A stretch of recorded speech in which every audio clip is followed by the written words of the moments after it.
Hello everyone, my name is Robert Marzullo and welcome to my class Intro to Custom Brushes in Procreate. In this class I'll be walking you through my process for creating custom brushes. We're also going to delve into all the settings and talk about what makes a good custom brush and how to define the presets to go into making the brush work exactly the way that you want. We're going to be making a hair and fur brush, something that I find helpful for a lot of my paintwork for creature design. And I'm going to show you how the different details take effect when we start to utilize the brush, and also how to adjust those settings on the fly so that you get the most out of any particular brush that you're creating or using.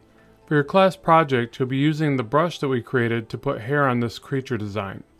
And after you've completed your class project, the final lesson will be on importing and exporting brushes. This is obviously very important so that you can not only collect brushes from other creators, but you can also share them as well. So it's my pleasure to bring you this class. I hope you're excited to learn. Let's get started.